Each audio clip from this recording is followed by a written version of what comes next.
Good evening sir, ito po ang aking tutorial regarding po sa wiring diagram ng charging system at lighting system. So dito po tayo sa starting system. Starting system has two processes. First is the without relay, and without relay it composed of battery, one fuse, ignition, starter, motor. Proceed to with relay. With relay has battery, one fuse, ignition switch, relay, and the starter motor. In without relay, coming from the battery, go through the fuse, and then sa ignition switch. Pagkatapos ng ignition switch, going to the starter motor. And the starter motor has a ground because this is attached on the body. Then in with relay, coming from the battery, the main source, it passes through the fuse. It passes through the ignition switch and then to the fuse, going to the relay. In the relay switch delivered load power to the starter motor. Next is the ignition system mechanical type. Ignition system mechanical type is composed of battery, ignition switch, cap, and timer distributor, spark plug, then the primary and the secondary winding terminal, and one fuse. From the battery going to the ignition system, goes to the fuse and the primary and the secondary winding coil, going to the timer distributor or the contact point, and the cap goes to the indifferent spark plugs. And that is the ignition system mechanical type. We proceed to the charging system and starting system diagram, IC regulator, and with relay starting system. This is the combination of charging system and the starting system.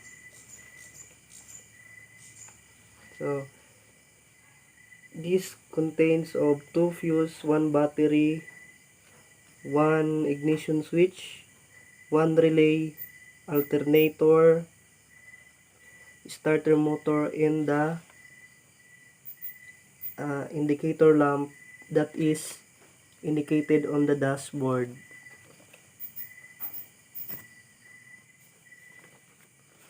We proceed to charging system, both IC regulator and voltage regulator.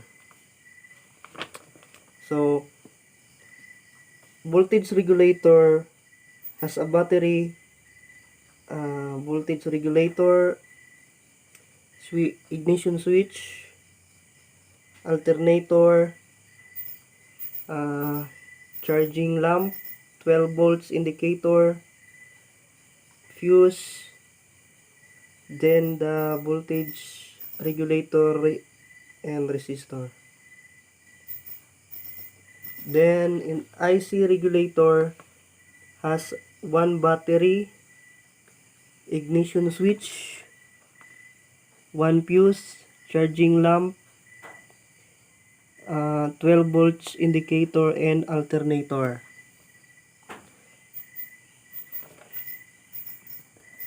And now we proceed to the lighting system. First is the park and tail light diagram. Park and tail light diagram composed of battery, one fuse, ignition switch, one relay, then park switch in the park light. From the battery going to the ignition switch goes to the fuse, down to relay, then the park light switch, and to the next is the headlight. Headlight composed of battery, two fuse, two relays, one ignition switch, combination switch or the headlight switch, and the headlight. Next is the horn wiring. Horn wiring consists of one battery, one fuse, one ignition switch, one relay, and horn. Horn with a ground because it is attached to the body. Backup light wiring. Backup light wiring consists of battery, one fuse, one ignition switch, and backup switch and the backup light. So proceed to the brake light wiring. Brake light wiring has a battery, one fuse,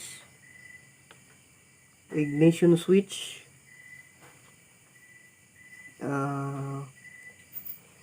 brake light switch, and the brake light.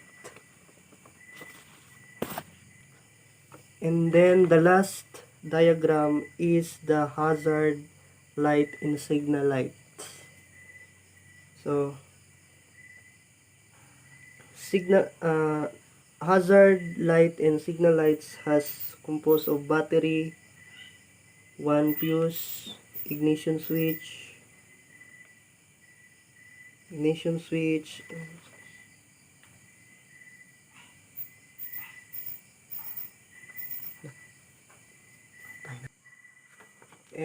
the last diagram is the hazard light and signal light.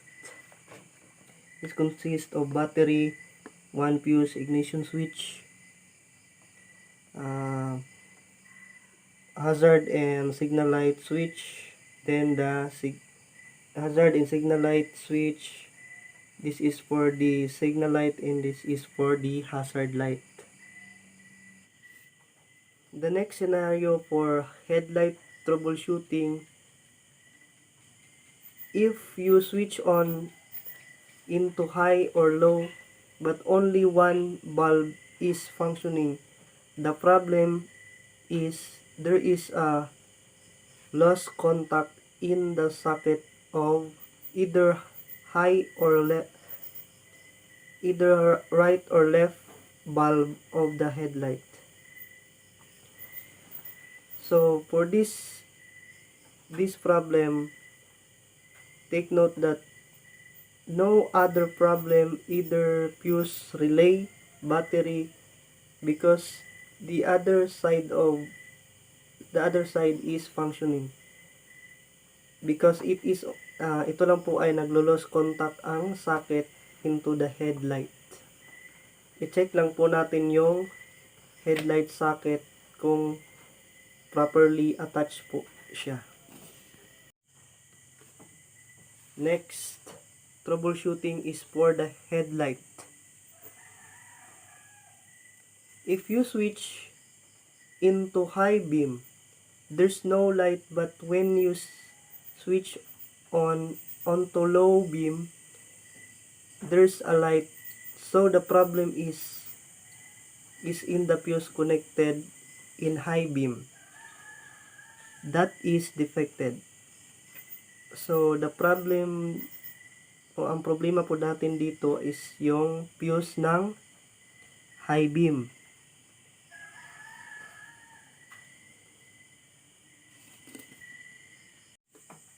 Dito po tayo sa charging system troubleshooting.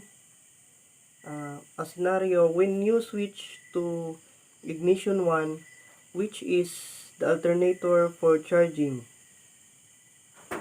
If the alternator or the indicator light is on until the engine is starting, the problem is, or the common cause of that is the alternator, because the alternator is not charging on that time.